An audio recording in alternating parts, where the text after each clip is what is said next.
Welcome to Sisters Helping Sisters, Women's Empowerment Podcast. I am your host, Dr. Caroline Bethea-Jones.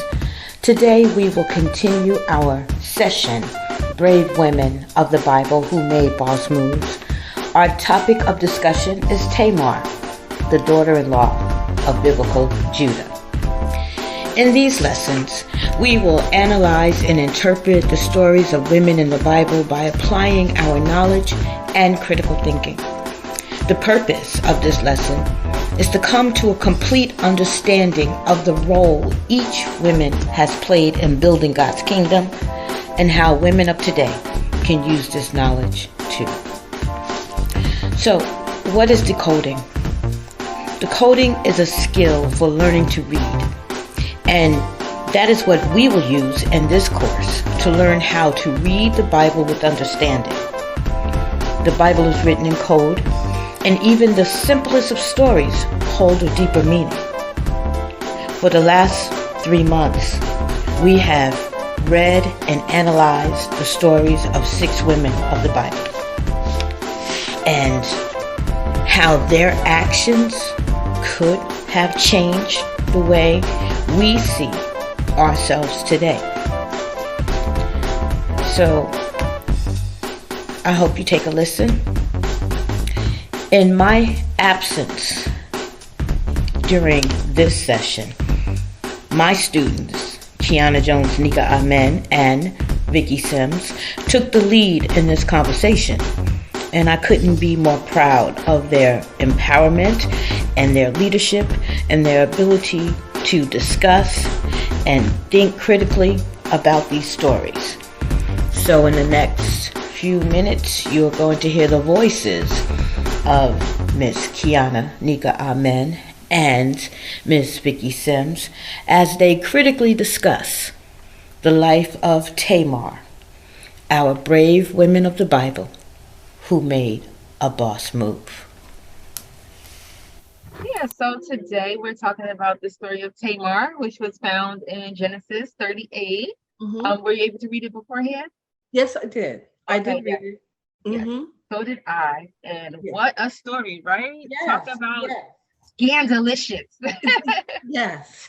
Yes. And reading the story, I like to read down the footnotes. Well, not the footnotes, to give a recap and simpler language. Yes. Yep. What did you find that stood out to you when you were looking at that? Yeah. Because in reading, it took me to Deuteronomy. Oh, the law. Yes, the law. Yeah. Mm-hmm. Yes. And why Judah had to provide his son to be for Tamar to have a child for his legacy, as well as for her legacy, for somebody to take care of her. And I found it interesting how God, because of Er's wickedness, he just took care of him. Oh, yeah. And I'm saying, boy, God, I wish you would do that today. But I said, no.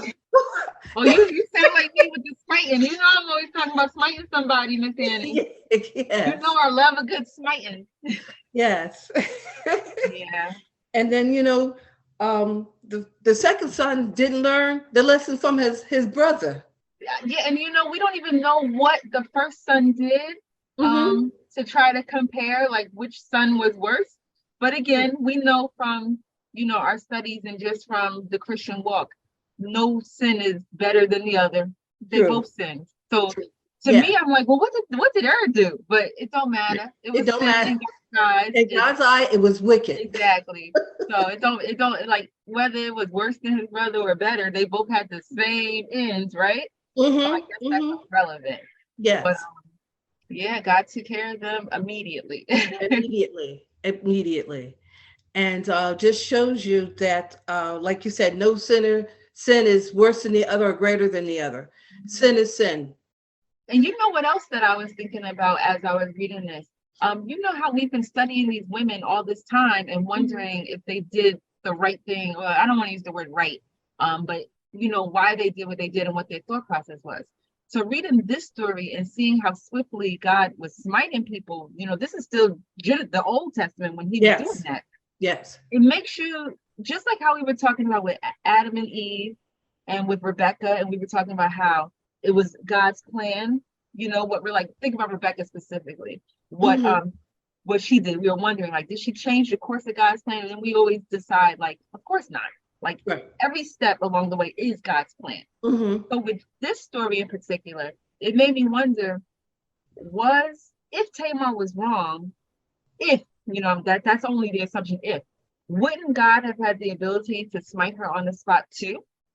Same with Judah. Like, if their actions were not what was supposed to happen, they too would have been smited, because at that time, God was taking care of the folks that were not in line with his plan. Yes. So to me, since their acts were carried out, it was kind of like a little bit of confirmation, maybe not confirmation, but maybe a word a little less than confirmation, just maybe a sign that this was what was intended to happen in the first place. Because we know everything that happens for a reason, and nothing is by accident. Yes, and God steps in to intervene when it's out of line. He has a limit when he be like, no, we ain't doing that. Yes.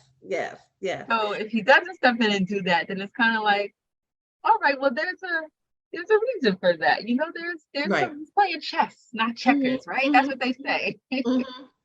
So true. And another thing is how each woman that we've studied thus far, there's a correlation with the women, just what they have to go through. And it's because back in those days, women were just good enough or relevant and having children. Exactly. And when you look at today, with the women's right to choose, it's again a man dictating what we should be doing. Exactly. Yeah. It's very interesting, and I love that we're talking about these biblical women and how it relates to them as wives and them as mothers, because there is a lot of this time period that we're living in now, 2022, and the future. There is a shift in women feeling like they're done with that role. There's a lot of women that don't want to be wives or mothers. Yes. And we have to, and us as wives and mothers, who are like, but we love this, like on the one hand, we're like, why wouldn't you? But then on the other hand, we're like, oh yeah, we get it. This isn't for the faint of heart, And it's interesting because this story in particular, that's why we're always talking about confirmations from God. There was something that I saw on social media just yesterday that was really talking about why we should not celebrate all pregnancies.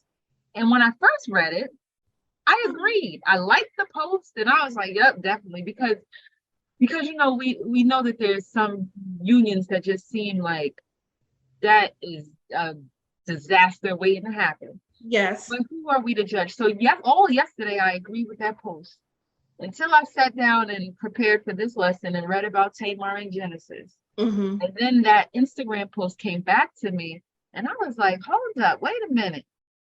This relationship between Tamar and Judah that produced children is exactly the kind of pregnancy that this person on Instagram was talking about. On why it's a pregnancy that should not happen and should not be celebrated.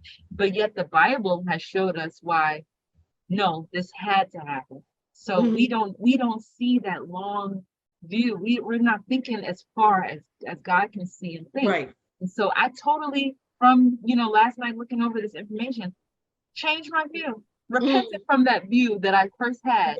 Right. And it was like, no, that post is 100% wrong now, even though before I thought it was 100% right. Right. And the thing is, what I've learned since I'm older, it's the act in which the birth of this child, what preceded before the child was born, the child itself is the blessing. Exactly. Right. And that's an important part, that maybe the person who posted couldn't separate the child from the circumstance. So it's like, just because we congratulate and celebrate, we're not praising the circumstance. Right. But we are saying, well, what's done is done. Mm-hmm. What's next? A beautiful life, an innocent life Yeah. that's coming Yes. to Yes. be nurtured. That's just where we are, you know? Yes. And Exactly. and yeah, even when I read the post yesterday, I didn't think about the child as the blessing. I just thought I was so heavily focused on the circumstances and Mm-hmm. seeing all these circumstances that people get themselves in, where it's not the best. And I'm Right. like, man, it makes me think like, no, you shouldn't. But that's negating the child that's going to come from that, and Yes. what that future could hold for that child. Because Mm-hmm. as we've seen time and time again in the Bible, these lineages, these lines of people, it's like you made this particular child may not do anything amazing, but their grandkids now, boom, does something amazing. So the ball had to start rolling somewhere. Exactly. Because in this lineage that's still in Jesus's lineage. Exactly. Right. The two boys that Tamar produced. Exactly. They birth to. Exactly. And yeah, so had that not happened, none of it could happen, because not all like us, but I'm just saying everything follows that line. So you can't have the end if you don't have the beginning, right? True. So we Amen. have to appreciate all of it. And that's another lesson, which we didn't even get to the lessons yet, because we didn't even delve into the story. But just right now, as I'm speaking, that's something else to remember in our walk, in our life. Mm-hmm. Every moment of it is a part of the story. Like that bad situation that you're having right now that feels like, I hate this, don't want this to happen, take it from me. That could be the circumstance. But what's going to come after that is the blessing, just like the child. So we have to kind of have those circumstances that birth these new experiences and new places it takes us to in our life. Right. And then we can look back and see the lineage of our journey to see how it produced the better things that we're at, the better places we're at, the better, relationships that we have. Absolutely. It comes from that. Yes. And also what I noticed, since it's just us talking, we know the story of Judah, and there was some mess. Girl. And that we talk about the sins of the father. Exactly. Yeah. And that's why you have the mess in Judah's household. Look, karma is real. You can't just be doing what you want and think it's not gonna come back, because just like you. Here's my little oh, you can't really see, but I have is at the top. It says Abraham and Sarah. Yeah. And from there you got Isaac and Rebecca, Esau and Jacob. Then Jacob gets to marry Leah and Rachel. We know what happened there with all the kids. And one of those kids that came from Leah. Yes. And Judah is one of them. Yeah, Judah is the fourth son from Leah. Yes. And, remember, Leah was not beloved wife of Jacob. So that's, his relationship with his children from a woman that you didn't want. It's got to be a little strained. He loved his kids. But there has to be a little bit of a strain there. If you don't that's that baby mama drama right there. That's what we call modern day baby mama drama. Leah wasn't the one he wanted to have kids with. Right. So if she's up here having all the kids, that feeling is different. But then here comes Rachel, the beloved wife of him. She's the one that bore Joseph. And he was the last son and the most loved of Jacob. And that caused animosity between all the siblings. And Judah was the mastermind of selling Joseph. Yes. So they all got together, wanted to kill him, then they was going to throw him in a ditch, all types of things. It was Judah who said, you know what? Let's just go ahead and sell our brother. Yeah. That's very Judah who's involved in this nonsense. So, I mean, yes, that karma that we do, that thing we put out in the universe, it comes back eventually. So maybe his punishment was his two sons being smite. Yes. Because sins of the father. Yes. Or also maybe it could just be the wickedness that Judah had. He raised those kids. Now they doing wickedness. The father's definitely involved in that. So I'm glad that you brought up Judah's past and lifestyle, because it does play a part in the story where we are in the present day. Right, because Tamar may not have known the history of Judah's family, and so even though she wasn't Hebrew, she was a Canaanite. She married into it, and when you marry into a family, you don't get the whole story. Yeah, and you know what else I found interesting is earlier, other parts in the Bible, well, not the whole Bible, but let's talk about Genesis specifically, just not even leaving Genesis, especially in Genesis 24, Abraham talking about Isaac. They, right here at Genesis 24, 3-8, Abraham specifically doesn't want Isaac to marry a Canaanite woman. Okay. So it was interesting to me, and the same with Rebecca and Isaac when it was time for Jacob. They didn't want Jacob to marry a Canaan. So it's like we had some other instances higher up, grandparents, great grandparents that said no Canaanite women.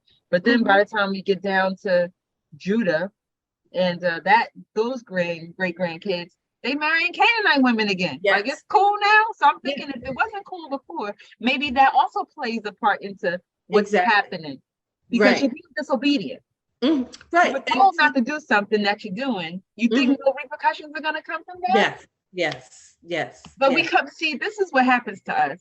We're so far removed from the source of the instruction that by the time we get over here and we have the results of the disobedience, we act like we don't know. We like, but why? Like it's a long line between here and there. If it was shorter, then you would be able to put two and together like, oh, this is happening because I did this.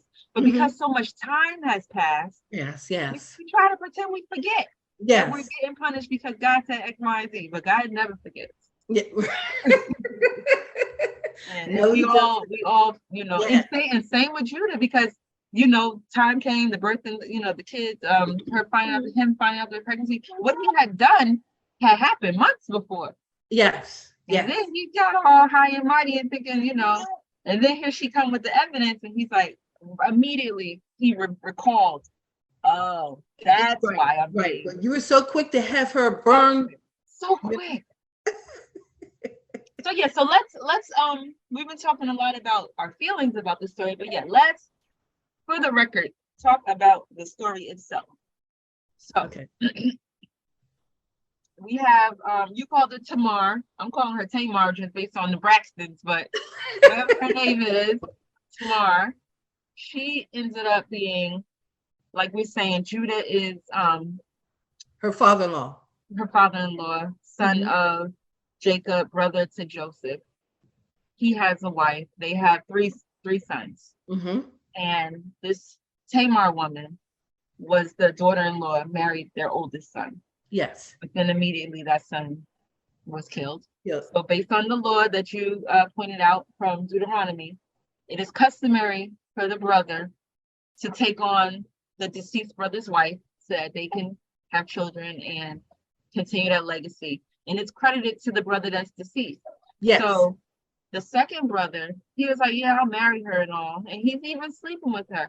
But what he's doing is he's ensuring that he does not impregnate her. Yes. Which was the sin in God's eyes. Because he's like, no, the job was take on her as a wife and get the descendants. You're totally not doing that. So really, if he's not doing that to have descendants, intentionally spilling the seed, then he's really just sleeping on her for pleasure, which is, that's not what the instructions were for him. So now that brother goes the way of the older brother, which is smited by the Lord. Yes. So of course, following that same law, there's one more son in line, a younger brother. Yes. Who, Tamar's like, all right, boom, next up, third brother. And the father, Judah, he's like, okay, hold your horses. I'll give you the third son, but let's wait a little bit because he's young right now. So I'm gonna send you back home to your family. You back home to your dad. Chill out. Some years will pass, and when my son's a man, then I'll bring him to you. Then you can come back and marry him, and we'll start this thing all over again with the lineage. But secretly, remember, Judah, he had no intention of giving his youngest son. Yeah. And that's only because he was afraid that Tamar was a black widow. And we know what a black widow is. A black widow is a woman that marries and then some strange reason those husbands end up dead. Yes. Moves on to the next husband. So that's what Judah was afraid of. He thought his youngest son would now be dead. Because of her, my son is no longer here. Yeah, not even taking into account anything about his son's behavior. Yeah, just automatically blaming her. Yes. So that tells you a little bit about the times, of course, and like you said, even carrying up into 2022, women are looked at in a certain view. Yes. By the men, totally discarded, and if there's something wrong, it's our fault. Yes.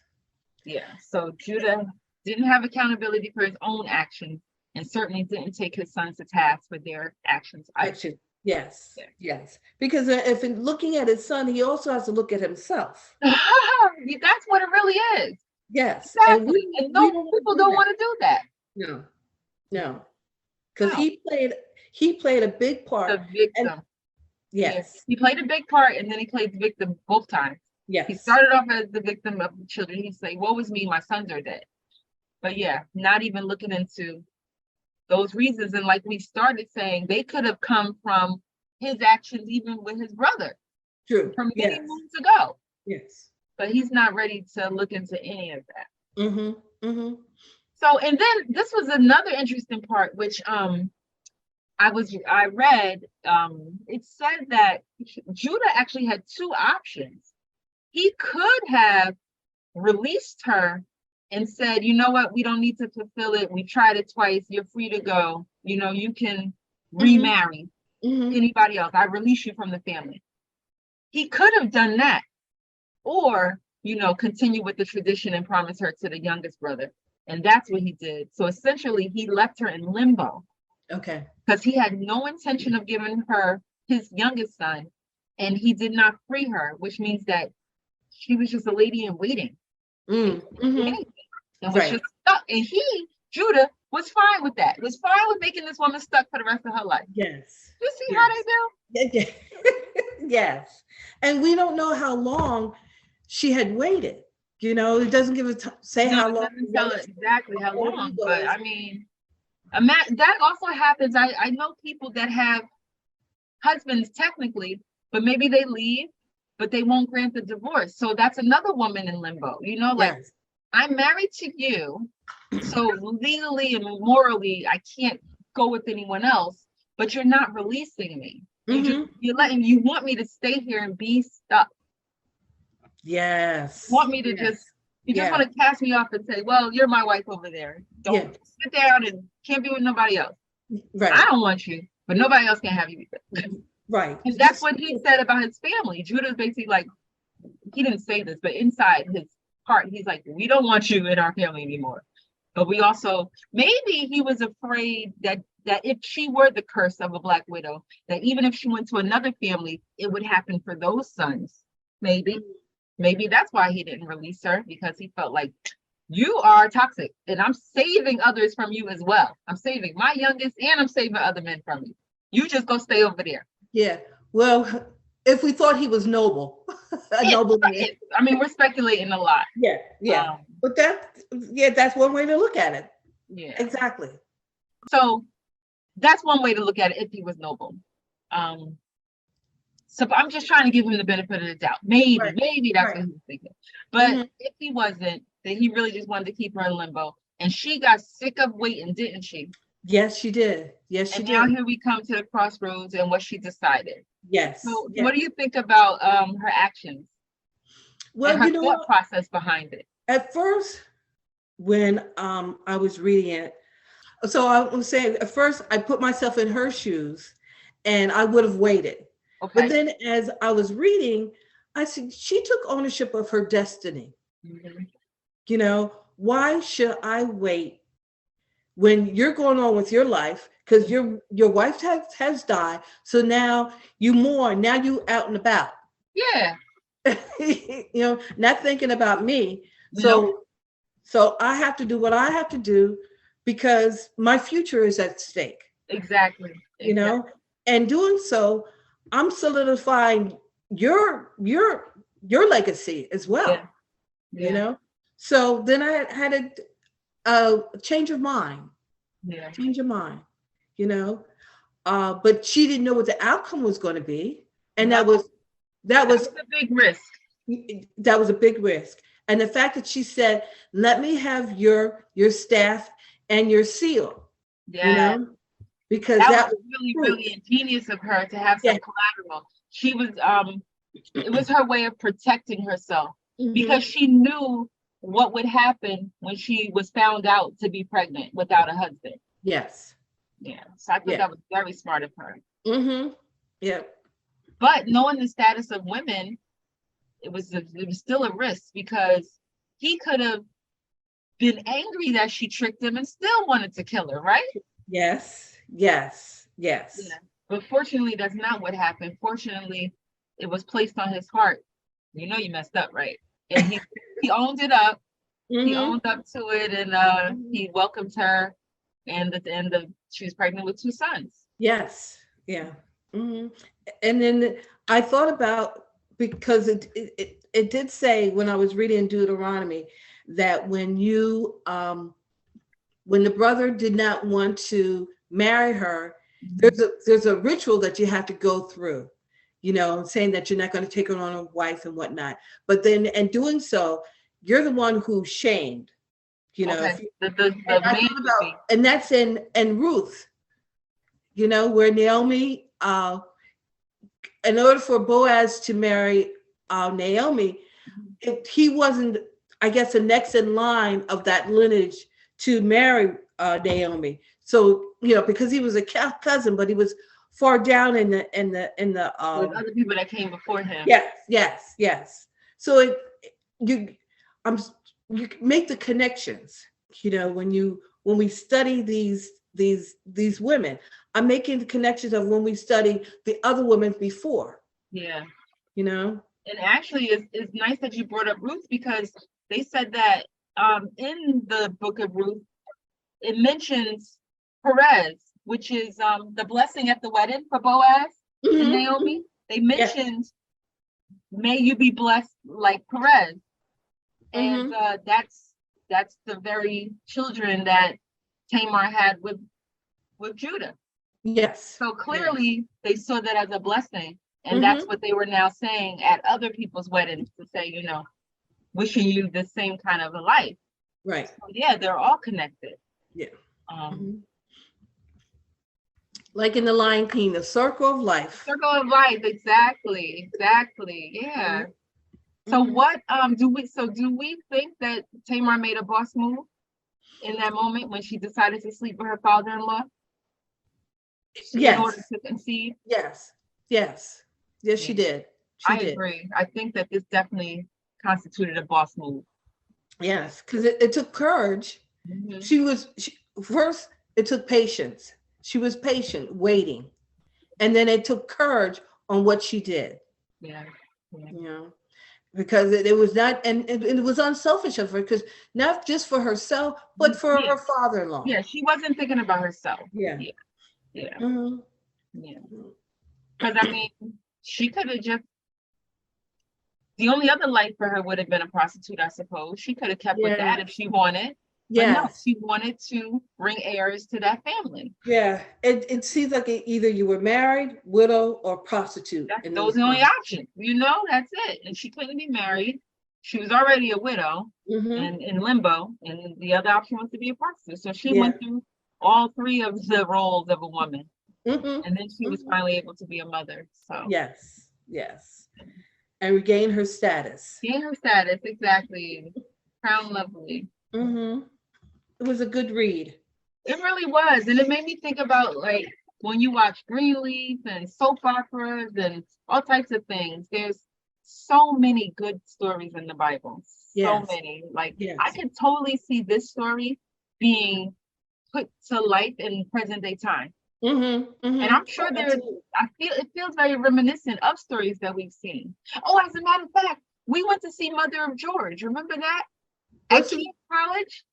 Mother of George. It was an African movie at Keene College. And the daughter-in-law married the brother. And they couldn't conceive. And the mother was in her ear and was like, bring your brother. Yes. Yep. Very interesting. So these are like right out the Bible tales. Yes. Yeah, I could see someone taking Tamar's story and putting it in a modern movie. And I forgot about that. Yeah, because it's very juicy. Yeah. And that was, yes. A lot of these stories of the Bible Yeah. has it all. Yeah. Did you see that movie? It's on Netflix, The Jazz Man or something. I did. Yeah, I Yeah, did. and I was thinking of that when you have a rift in the family. You Such a know? common theme in the Bible. Yeah. That movie was, it was sad. It was sad, and unnecessary. That But didn't have to jealousy, happen if there was more honesty, you know? yeah, yeah. Yeah. Too much jealousy on the one brother. Mhm. Yeah, and the hatred from the mother, the grandmother of the boy who got killed. Yeah, yeah. The way she treated her daughter and made her marry that other man. It's just like, what's wrong with y'all? No one not letting anyone live their truth. Yes. He's Live your making truth. wickedness upon wickedness and just heaping all types of coal upon the family's head. Yes. That's what we constantly see with these stories. Mm-hmm. Mm-hmm. And sometimes you have to own up to the mess that you're in so you can move forward. Yeah. Yeah. Yeah, that is a lesson of Tamar. Well, at least for Judah. Judah. Yeah, he did when he saw his stuff, his seal and his staff. Yeah. He did the right thing. He He was convicted. Yeah, he was convicted. He was convicted. He was convicted. And that's that double standard that's always present for men and women. Yes. Yes. It's okay because her punishment, like he can go sleep with a prostitute, but if she becomes pregnant and she's not married, she's killed. Like that's what's happening here. Yeah. Okay, but I mean, y'all are sleeping with prostitutes. What happens if those prostitutes get hooked? Well, how do you think the babies are getting in these women? You know, like we just wake. I mean, only one in the Bible woke up pregnant. That was Mary. Right. The rest of us, y'all did that. Y'all did that. Why are we getting punished? Yep. Doesn't make sense. We were just touching on the double standards of the men and women, and how the women have to bear the burden of the pregnancies, whereas no thought about biology and how the babies get inside of us are taken into consideration. Yes, it's always the man is absolved. Yes, our responsibility. Yeah. And you know, it's so interesting nowadays, I don't know if you're aware, but there's this whole thing about women are still doing this to this day in terms of keeping a little something to prove that you was with this person. You know, that happens all the time when they come with their receipts. We call that receipts, you know? Women still have receipts to this day. And I think that's so crafty of us because we find a way in our situation to protect ourselves. It's these defense mechanisms that we have to, you know? Yes. So I never looked at it like that. That she had the receipts. We've seen that. And I know modern day, some women like to leave things over people's house, like they'll leave bobby pins or earrings. Earrings. Oh, it's always the earring. It's always the earring. Earring in the car, earring in the bed. Yeah. So little things like that to make their presence known, and also to just secure that spot and say, nah, we were together. Don't act like we weren't. Don't play me. Maybe to prove it. Yes. I guess, you know, they weren't really doing DNA tests back then. So you had to have his staff and his seal to say, this is man. And what I thought was so interesting, he was willing to give up those things so freely. So easily. Yeah. Those things seem right. To very in important. Esther. Yes. Yeah. But you know what?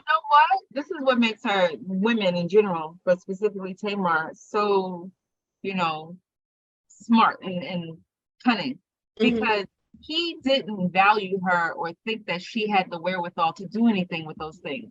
Just like he left Tamar waiting till whenever he came back and said, you know what, I'll bring my son when I feel like it. Yes. He left her waiting and said, you'll just stay right there until I come back. Like, what you gonna do with my stuff? Nothing. How dare you? Why would you?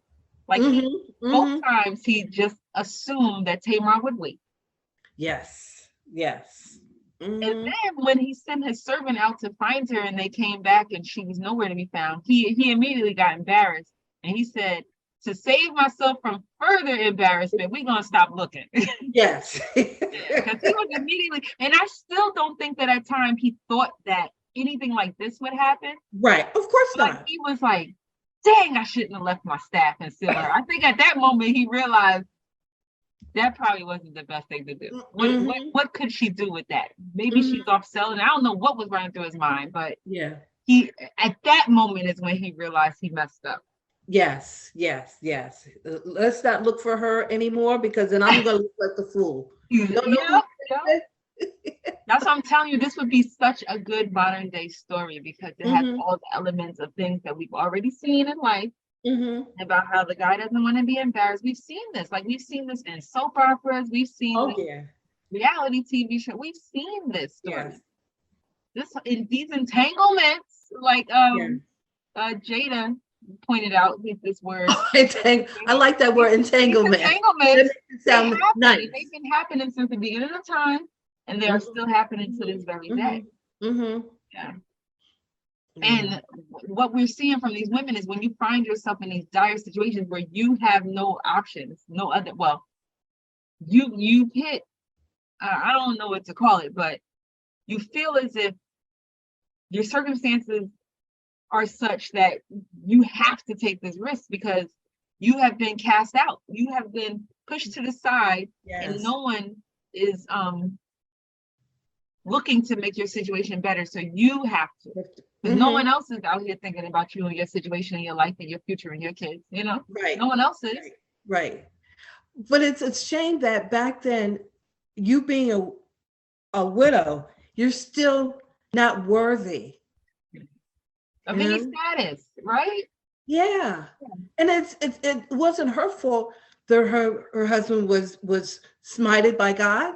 Yeah. It had nothing to do with that. Nope. But yet she would have to bear the burden.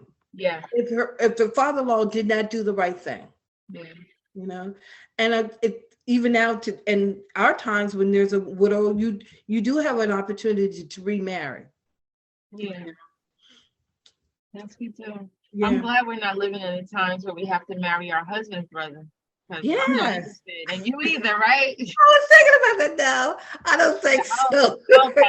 I'll jump off a cliff. Yeah, but what if Judah's second son was married? You know, what if he was married? Well, he wouldn't have to take on her as a second wife. You know, multiple wives was nothing for them. Yeah, that's true. That's true. She would have just been added to it. But then think about that wife. Like you're saying, you're bringing that up because you're concerned about his wife. How would she feel? Yeah. And there is no concern that there's multiple wives. Like we learned that from the Sarah situation with the handmaid, from Leah and Rachel. You know, Jacob had Leah, Rachel, plus the two handmaids. You know, so that was the norm. It very well might have been that the second son already had a wife in mind, already had one, or may have already had one in mind. Yeah. That wouldn't have made no never mind. They still would have given him to Tamar because they having multiple wives was nothing. None of the women could have the multiple husbands unless they died, you know. The double standard. The double standard. We're right back to that. Yes. Because even now, you don't. Well, when they had that TV show, what, Big Love? Big Love. It was a man having multiple, but it's never a woman having multiple husbands. No, they don't make movies about that. And that definitely, that's something else that I saw on Instagram about that double standard, because they always want to use the example of the master key and a master lock. They're basically saying like a man is a key. If you have one key that could open many locks, that's a master key. Okay. And that's a good thing. So that's pretty much saying like a penis should have many keys, many locks at his disposal if he's the master key. But if you have a lock that it can be opened by many keys, that's not a good lock. There's no security there. So that's usually how they tell us why we have to be the lock that only has the one key to be a good lock, and they can be the key that opens many locks to be the good key. Okay. But someone on Instagram was saying, no, forget that. How about we look at a vagina as an ear and look at a penis as a Q-tip? And she's saying that the more Q-tips that clean the ear, the cleaner the ear. So she was just basically making a point to say anyone can use any imagery to suit their cause. Just like how we see with Bible verses. You can take a Bible verse and say, boom, this is what I talk about. Then somebody can take an opposite Bible verse and say, boom, this is what I'm talking about. Anyone can make a point with imagery. That's true. That is true. Like you want to look at a key in the lock, or you want to look at a Q-tip in the ear. We both making points. Yes, that is true. So unfortunately in society, so you know they have a saying, it's an African proverb, something about how the lion will never tell his story to the hunter, the victor, the saying, to the victor goes the spoils. Mm-hmm. So meaning whoever wins is the one that gets to tell how the battle went. No one goes to the loser to ask what happened because they lost. The person who won. And they may not here to tell the story. Exactly. Right. They may not be here. So that's kind of how it is. Because the men are the mouthpiece, they can go ahead and tell the story. So they can go ahead and make this lock and key story. Because no one's asking our point of view. Yes. Yes. Whereas if maybe back in the day someone had asked us, we could have made a different story on how and said something else, and then that would have been the norm. But we weren't the ones they asked. Yes. Yeah. Absolutely. But a disclaimer, I'm not personally saying that it's good for women to have multiple partners. I still don't agree in that. I'm not saying that that's correct, but I'm just pointing out the double standard. It should not be okay for one and not the other. Right. No one should do it if we're talking about health, and responsibility, because how are you being responsible? Because if children are being created from this union and you're just here and there, what responsibility are you having to these families that you're making? Right. And down the road, having these multiple children and not being responsible is not a good thing for the child. No. Okay. Because if you're creating children here, children there, and then one day these two meet, not knowing they're siblings. And that has happened. That's disastrous. Yeah, that has happened. We are products of that kind of relationship. And we see what happens. And also looking within this story about how Judah felt about Joseph, the relationships that between the siblings becomes a way when you know that the father had a baby with your mama, but your mama was the side piece. How does that make you feel as the result of the side piece? You have a feeling about how loved you are by your parents. Yes. Yeah, so there's consequences. And then we always talk about even how you were talking about modern day with the Roe v. Wade and all the women's rights things, children that are results of any type of assault, what kind of feeling do they have? How do they grow up and feel that love when they know they were conceived in such violence? So people don't think about the damage that happens to children. They think that they can just create a new life and there's no repercussions, but there really are. Yeah, because they don't think children remember things, but children do remember, and they are affected. We hold that trauma in our bodies. Yes. In our memories. Yeah. Because I think while you're pregnant and your environment that you're in, if it's toxic, that flows through your body and affects the child. I believe that. It does. It really does. It really does. The kids, they're sponges. They absorb all those emotions.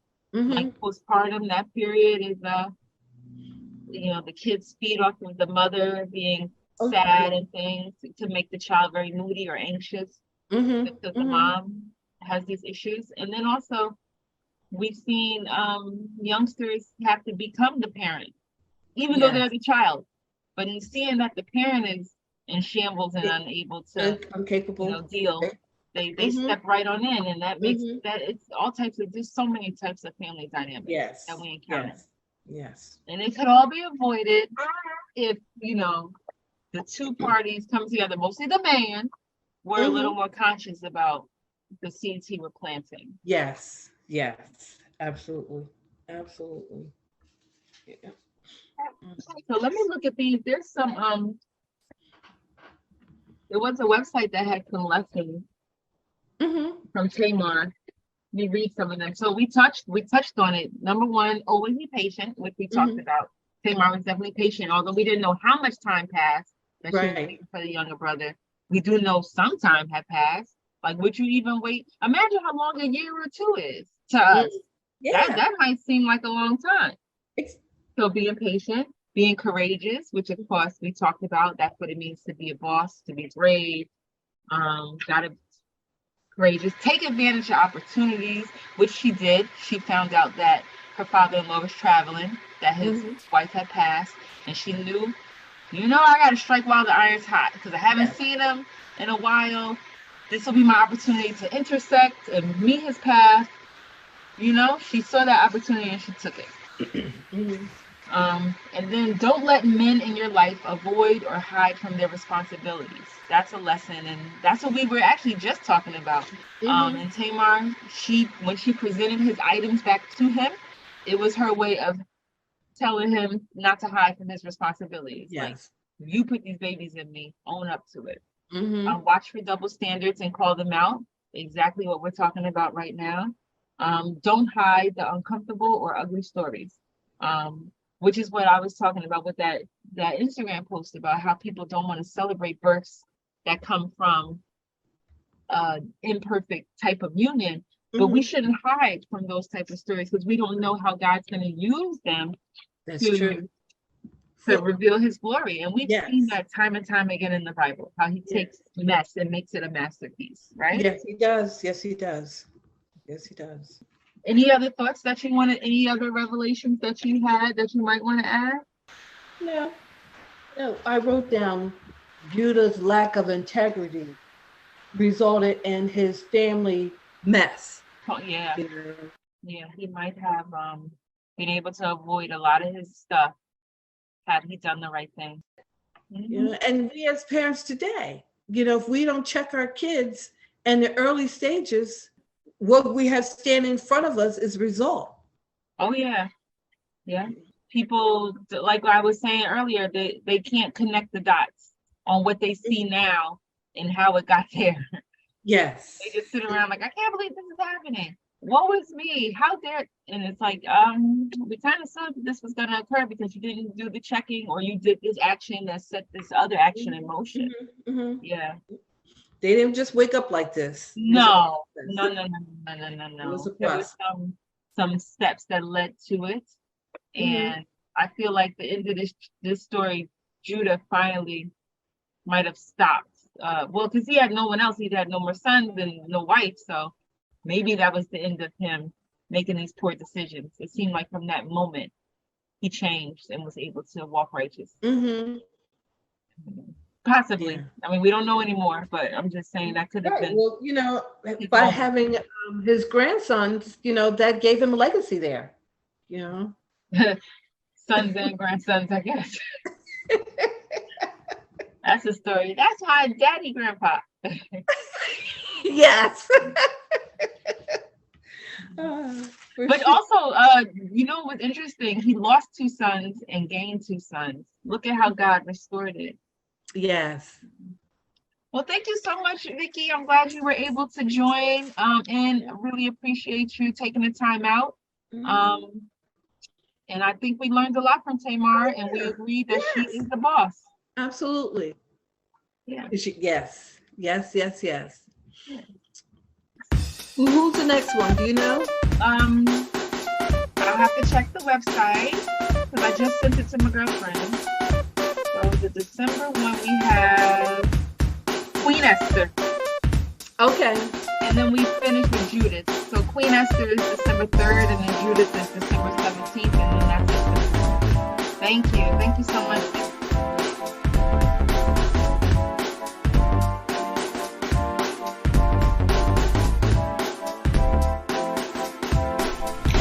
Thank you for listening to our discussion on Tamar, a brave woman of the Bible who made boss moves. I hope you tune in next time as our discussion will be on Queen Esther and lastly, Judith. This is Dr. Caroline Bethea-Jones, and I am the director of Sisters Helping Sisters in Christ Ministry, and this is our Empowerment Podcast. I hope to talk with you again soon. If you would like information on how you can be a part of Sisters Helping Sisters in Christ Ministry, please visit our website at shsic-ministry.com. That's shsic-ministry.com. Or you can send me an email at shsicministry@gmail.com.